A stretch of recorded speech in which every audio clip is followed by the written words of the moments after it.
So Wuthering Waves have been doing pretty good in popularity lately, especially with their new version 2.0 update Rinascita. Now obviously a big part of whether these updates do good or not is advertising, and if you've been on this channel then you know I like to cover Wuthering Waves' advertising quite a bit because it is important to the success of the update and also to the success of the game overall. And well, in this video we have a ton more information about some of the advertising that Wuthering Waves and Kuro Games are doing, which has actually helped Rinascita actually get out there, and they've actually kind of like improved since the last time I looked at it, because before I did say it did need a little bit of work, but it does seem like they're kind of working on it slowly but surely. But before I get into this video, don't forget to leave a like and subscribe if you guys do enjoy it, and also go to Game Subs, use my code KAZA where you get yourself 10% off a ton of cups and tubs. I definitely recommend going over there because they got a ton of really cool events on at the moment, so yeah, go down in the link in the description, you get yourself 10% off really easy. So yeah, let's get back into the video. So this was one of the first posts that I saw from Rinascita that they put up, was actually the page for Billy of Wuthering Waves. As you know, Wuthering Waves have been kind of stuck in this marketing problem of where they're trying to be too much like Genshin Impact. I feel like Genshin Impact have an established brand at the moment where they can just like afford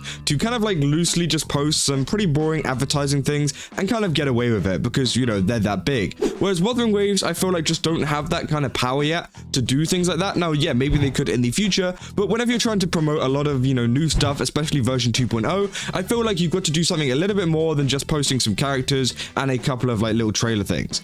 Now, yeah, this is one of the ways that Wuthering Waves have actually stepped up their kind of advertising and been a little bit different with this Billy page. Now, obviously, this is only for Eastern marketing, but it's still pretty good overall, where the Wuthering Waves official Billy account has actually been changed to Carlotta Montelli, pretty much implying that Carlotta bought out the Wuthering Waves page. That's how rich she is. And obviously, this is extremely funny, and I'm sure a lot of people who use Billy noticed this and found this quite funny as well, because, again, it's just a really good way of advertising the game, because it'll bring attention to, you know, people, and they'd be like, wait, what the hell happened to this account? Like, you know, this looked different. Even if you're like not a player, you know, you might come across it and you'd be like, wait, since when did they change their name to this? And then, you know, they might go over and actually look at it, which I think is actually a little bit of interesting marketing. It just kind of like strays off a bit from that boring stuff that they've done recently, which, you know, is like the Genshin Impact kind of style stuff, which I don't really like them doing. I think, honestly, it's kind of boring. And I think these kind of ways of marketing and kind of improving the overall advertising of the game is really great. Obviously, you know, this is the profile picture, is literally Carlotta,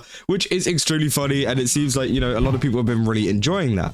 But there's also been other ways that they've been advertising the game, including the Wuthering Waves developer page. This is really good because it means they're posting across accounts. They're not just keeping it on one Wuthering Waves main account or something like that, or kind of ruining the algorithm or something like that. This is actually from the Wuthering Waves dev team page, where they put up this pioneer curated issue, special column Carlotta Montelli. They say the Montelli family boasts an extensive collection of renowned artworks, which inspires Miss Carlotta as she infuses creativity into her customized accessories. And they pretty much just give you a little bit of a lore drop there. And the same goes for this other one as well. It's another pioneer created issue. And they talk about, you know, the Rinascita Carnival and, you know, Carlotta Montelli, which I think is really good because it gets people kind of interested in the story, especially this, I think this kind of marketing especially targets a lot of people who used to play the game, are kind of interested in getting back into it, and adding little like new exciting graphics will actually get people to come over because they're actually interested in what's going on in this new region. Whereas I don't think it's really going to interest a lot of new players, just because, you know, you kind of have to know a little bit about Wuthering Waves just to know what they're even talking about in the first place.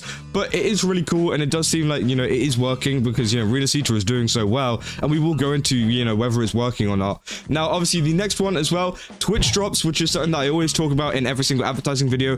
Really good for getting Wuthering Waves people on board. Now, obviously, there's been a ton of people streaming Wuthering Waves lately, including myself and including a lot of my friends as well. So hopefully you guys are going over and watching them. And also, yeah, there's like a ton of new streamers and, you know, a ton of, you know, big streamers as well. You know, obviously Tecto and people like that with a large viewership coming over to Wuthering Waves and giving it that kind of boost in the categories, which I think overall is really good for Wuthering Waves' development, but it's also good for the creators' development as well, because it entices people to come over and actually watch their streams, which is really good for Wuthering Waves creators in the future, because they can build an audience just based off of Twitch drops, you know? Not saying that people will come over to their stream for a Twitch drop, but maybe someone will come over for a Twitch drop and then actually watch their stream and go, hang on a minute, I actually kind of like this streamer. Wait, I should just like watch them normally without the Twitch drops. And that's how you get like more viewers because that's how the Wuthering Waves category will get more viewers. And then obviously Wuthering Waves, you know, they're going to be doing pretty good if they've got more viewers on Twitch. So overall, this is again a really good idea, and obviously a lot of kind of gacha games do this. All the Hoyoverse ones do this, and also a couple of other ones too. So again, Twitch drops such a good idea because people do come over to watch them. I've had people in my streams before with exclamation point like drops or something like that, which just doesn't even exist. You literally just have to sit in on my stream. You don't even have to talk if you don't want to. But again, it is really cool. So again, if you're looking to get some free rewards, definitely go over to the Twitch drops, and it's a really good way of marketing overall. We go over to the next one. Obviously, we got the Fanout Competition. Obviously, this is a good way of advertising too, because it gets lots of people kind of like building stuff up in the community. Now, obviously, you might not really recognize this at first as to why this is such a good event or why this actually works. But if you're on Twitter or anywhere like that and seeing fan art pop up, especially of some of the new characters, then you're probably looking at some competition kind of submissions, you know, unless it's like AI or something like that, then, you know, obviously it won't count. But actual kind of hand-drawn art, you know, Wuthering Waves actually kind of reward this stuff, and that's why you're seeing such an influx of Wuthering Waves art on your feeds, is because it's incentivizing these people to actually upload them, which obviously gets Wuthering Waves' name, Wuthering Waves' kind of image out there, which again is great. And also, I just want to add a side tangent. These outfits look great. Wuthering Waves, please make them actual skins to the game, bro. Look at that rover one. Oh my god, in that suit, and Camellya. Oh my god, bro. Anyways, also Carlotta as well. She looks great. And yeah, some of the rewards that they're getting is like money, asteroid, and also an iPhone 16 Pro, which is a bit of a random one, but again, it incentivizes a lot of artists to kind of get involved in the community, which will again, you know, push a lot of Wuthering Waves content to people's feeds, especially if you're just like a kind of gacha player or something like that. You know, Wuthering Waves art might pop up on your feed a lot more, especially with a lot of these events. And then finally, we got one more post, which is the Discord quest event, which is kind of similar to Twitch drops, I guess, in the terms of amount of rewards you get.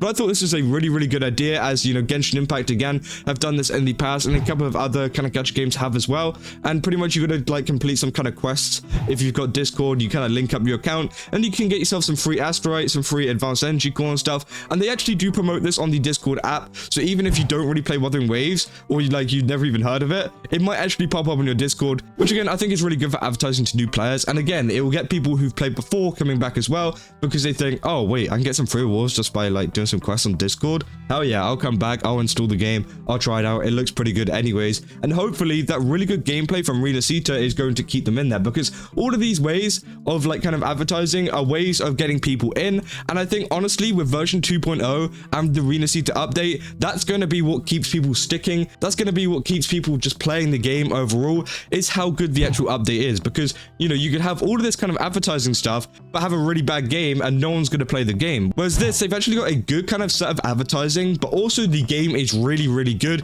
which hopefully is going to stick a lot more people than it did last version, in version 1.0 and the release of the game, because, you know, the update is really good and people actually want to play it. So maybe we'll see a kind of increase in players actually staying, because whenever, you know, it's a common thing that happens with every update, it goes like flat, and then it goes up whenever the update happens, and then it drops down and it goes flat again. But honestly, I do think we could see a little bit of a curve up, and then it kind of stays a little bit above the kind of flat line that we've had before, because that would kind of make sense. You know, more people are like engaging, more people are sticking with the game now that they believe that it's going to do good. And these advertising ways are just one way that they can, you know, kind of get people to come in. Again, I do think they should be doing a few more other things, for example, like animations and trailers and things like that. Like these, you know, as I said, there's like some like Hoyoverse ones that they do, where they actually do like a full-on anime short kind of thing, which I do think Wuthering Waves do need to do, and kind of like need to improve their lore of the overall story and everything, because I do think that would help get people more interested and just give something for them to interact with while the kind of updates are going on. Because let's be real, the update can't be all just fireworks and everything like that, you know, the entire time. There is going to be down patches, and I think in those down patches you can kind of fill that gap with a lot of like cool trailers, a lot of cool animations and stuff that the community can kind of get interacted with, as well as some other things as well. There was a lot of things, I did mention it all in another video of some things that I wanted Wuthering Waves to do, but I do want them to move away from this kind of like Genshin Impact style of advertising. Not saying that it doesn't work for Genshin Impact or anything. This isn't supposed to be like a, oh, what, Genshin Impact sucks kind of video. No. This is just like Wuthering Waves needs to do a little bit more so that they can get even more people over, because I know Rinascita is doing so well at the moment, but I do think it could be doing even better with something like improved kind of advertising and everything like that. So yeah, and as I said, like animated shorts and stuff are just like one kind of factor in that. Obviously, you can do a lot of other stuff like IRL events, especially over in the West. If they advertise a little bit over in the West a bit more, I think honestly they would do really, really well, because currently they are kind of catering a lot to China and Japan, which makes sense because that's the kind of regions that they've been going after since the game kind of released. But I do think that, you know, there should be a little bit more over in Europe and also over in America, obviously, because there's a lot of people interested in the game. We saw in a lot of the analytics, a lot of people in America and Europe and places like that do download the game, they just don't spend as much. But I think if you can get more people playing the game, you know, you can have more people spending on the game. So again, we'll have to wait and see if they have any more kind of advertising coming out in the future. I really hope we can see like a Rinascita animated short. That'll look really, really cool, especially with like Carlotta, maybe Zany as well. But yeah, let me know down in the comments in, you know, some kind of advertising techniques you'd want to see Wuthering Waves actually do. Again, my personal one, animated stuff. Maybe you got something else that maybe could, you know, Wuthering Waves could do even better. But yeah, let me know down in the comments. And if you guys did enjoy this video, then don't forget to leave that like and subscribe. And as I said, go over to Game Subs, use my code CASO and get yourself 10% off a ton of cups and tubs. And I will see you guys in the next one. That's all. See ya.